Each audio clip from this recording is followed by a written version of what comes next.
हांडा का जो chapter number 2 है वो हमने स्टार्ट किया था और लास्ट वीडियो में हमने एक जनरल डिस्कशन की थी सोर्सेज ऑफ ईएमएफ के बारे में। ठीक है, हमने आइडियल बैटरी के साथ कंपैरिजन किया था रियल बैटरी का, और हमने जो इस चैप्टर का एक इम्पॉर्टेंट टॉपिक था इलेक्ट्रोलाइसिस उसको डिस्कस किया था।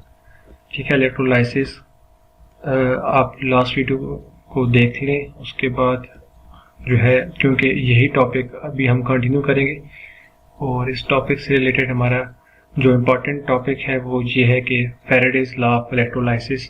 ठीक है, दो लॉज जो है वो उसने प्रेजेंट किए थे फैराडे ने, माइकल फैराडे ने 1833 में। ठीक है, और दो लॉज हैं, सिंपल स्टेटमेंट है उनकी, ज़्यादा उन पर टाइम नहीं लगाएंगे हम। पहला जो लॉ है उसके अकॉर्डिंग उसने ये कहा कि जब हमारा यहाँ से करंट फ्लो करेगा, ठीक है, जब यहाँ से करंट फ्लो करेगा तो ये जो प्लेट्स होती हैं ये अपने जो अपोजिट आयंस होती हैं उनको अट्रैक्ट करती हैं। ठीक है, जब वो आयंस को अट्रैक्ट करती हैं तो इन प्लेट्स के ऊपर कुछ मैस जो है वो इन आयंस का अटैच हो जाता है। ठीक है, अब वो जो मैस है ना, वो मैस हमारा डायरेक्टली प्रोपोर्शनल है अमाउंट ऑफ द चार्ज। ठीक है, जितना चार्ज यहाँ से फ्लो करेगा, यहाँ से चार्ज फ्लो करेगा, उतना ज्यादा हमारे पास यहाँ पे जो मैस है वो अटैच होगा इन इलेक्ट्रोड्स के ऊपर। ठीक है, ये हमारा फर्स्ट लॉ है। ठीक है, कि मैस जो है वो डायरेक्टली प्रोपोर्शनल है अमाउंट ऑफ द चार्ज के। अब चार्ज कहाँ से आ रहा है, क्योंकि हमने यहाँ पे डीसी वोल्टेज सोर्स लगाई हुई है और यहाँ से हम क्या कर रहे हैं, करंट प्रोवाइड कर रहे हैं। करंट आपको पता है कि अमाउंट ऑफ चार्ज के इक्वल होता है, कि जो चार्ज फ्लो हो रहा है उसको हम करंट कहते हैं। सो इस हिसाब से हम ये कह सकते हैं कि जितना ज्यादा हम करंट करेंगे उतने ज्यादा हमारे पास यहाँ पे मैस इसका अटैच होगा, ये जो आयंस हैं उतने ज्यादा इसके ऊपर जाके अटैच होंगे। क्योंकि देखें ये मैस है ना, हमारे पास ये एक सोल्यूशन है कॉपर सल्फेट का, तो कॉपर जाएगा एक तरफ, सल्फेट जो है वो आयंस जो जाएंगे दूसरी तरफ, तो ये जाके अटैच हो रहे हैं। ठीक है, तो ये जितना ज्यादा हमारे पास करंट होगा उतने ज्यादा हमारे पास ये अटैच होंगे। Simple as that. ठीक है, सबसे आसान मैं कहता हूँ आपकी इलेक्ट्रिकल इंजीनियरिंग में सबसे आसान जो लॉ है मेरे ख्याल में वो यही है कि आपके पास जितना ज्यादा करंट होगा उतना ज्यादा आपका मैस अटैच हो जाएगा इन प्लेट्स के साथ।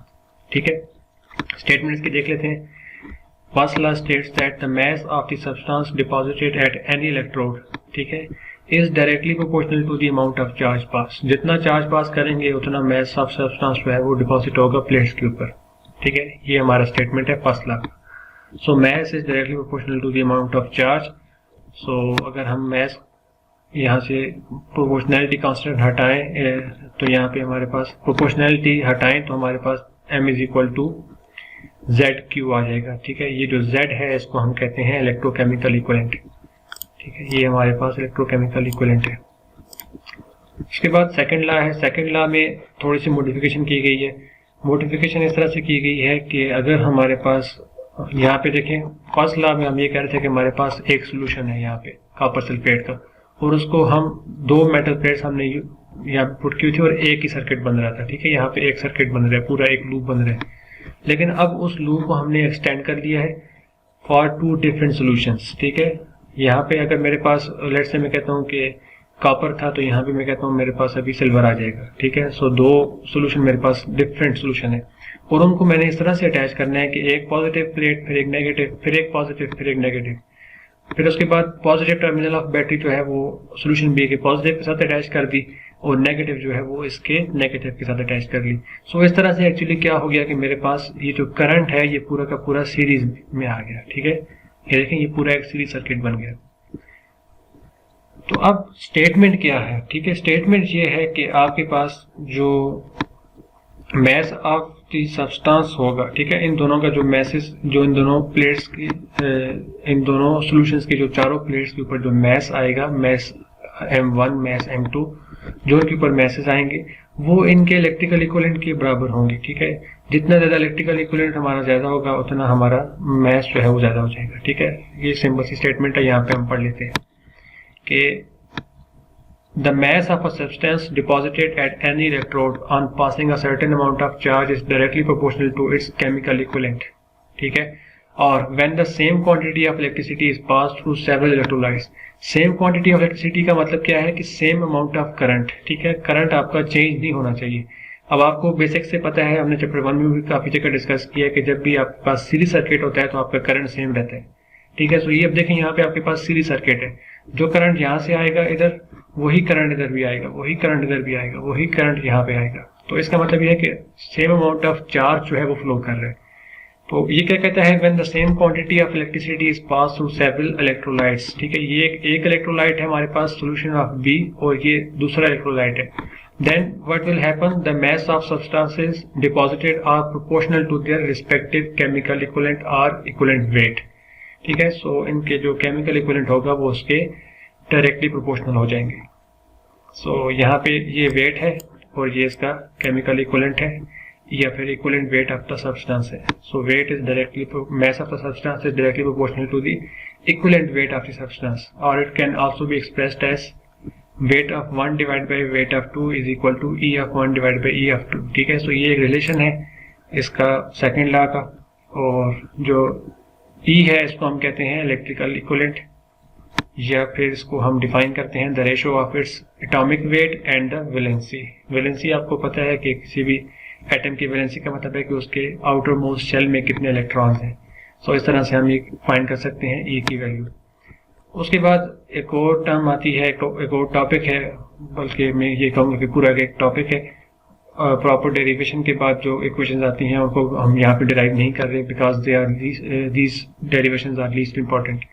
सो डेरिवेशन क्या बनती है, अब देखिए हमारे पास दो लॉज थे, ठीक है। ये जो लॉ, फर्स्ट लॉ जो था उसमें हमारे पास जो इक्विवेलेंट आया वो z के इक्वल आया, ठीक है। यहाँ पे m is equal to z of q, ठीक है।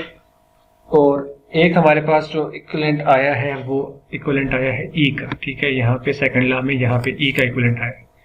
सो अब यहाँ पे जो डेरिवेशन की गई है टेक्स्ट बुक के अंदर वो काफ़ी लेंथी है, 8 से 10 स्टेप में, लेकिन उसको मैं शॉर्ट करता हूँ जो कि हमारे काम की चीज़ है, उसके इक्विवेलेंट लेके आता हूँ।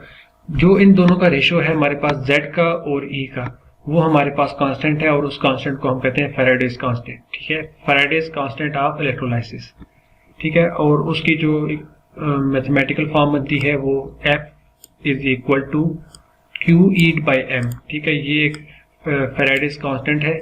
F उसकी जो मैथमेटिकल फॉर्म बनती है वो क्या बनती है, क्यू ई बाई एम। अब हम ये कहते हैं कि अगर हमारे पास जो इलेक्ट्रिकल इक्विवेलेंट है किसी भी सब्सटेंस का वो इक्वल हो जाए उसके मास के, तो ये दोनों वैल्यू आपस में कैंसिल हो जाएंगी। तो हमारे पास जो जो कांस्टेंट आएगा फैराडेज लॉ का वो हमारे पास इक्वल हो जाएगा क्यू के, ठीक है। और वो जो क्यू है वो उसकी जो अमाउंट आएगी वो भी एक कांस्टेंट है, क्योंकि ये कांस्टेंट है, ठीक है। फैराडेज कांस्टेंट ऑफ इलेक्ट्रोलाइसिस है, तो ऑब्वियसली जैसे हर कांस्टेंट की एक अपनी स्पेसिफिक वैल्यू होती है वैसे इसकी भी वैल्यू है। जैसे हमने कूलम्स कांस्टेंट की बात की थी तो 9 × 10 की पावर 9 हमारे पास जो था उसकी वैल्यू थी।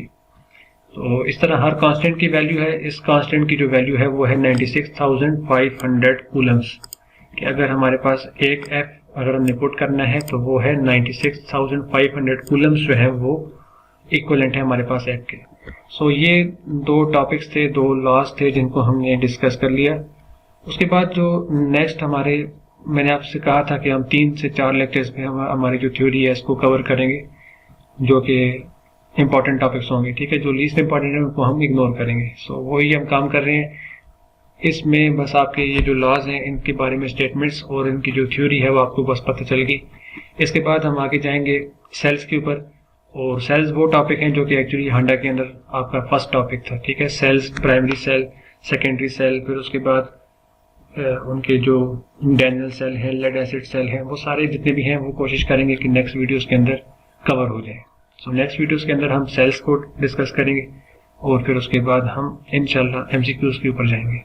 और जितना टाइम हम थ्योरी में लगाएंगे इतना टाइम हम एमसीक्यूज में नहीं लगाएंगे। एमसीक्यूज को हम जस्ट गो थ्रू करेंगे और जो इंपॉर्टेंट होंगे जहाँ पे डेरिवेशन या सोल्यूशन रिक्वायर होगा वो हम सॉल्व कर लेंगे।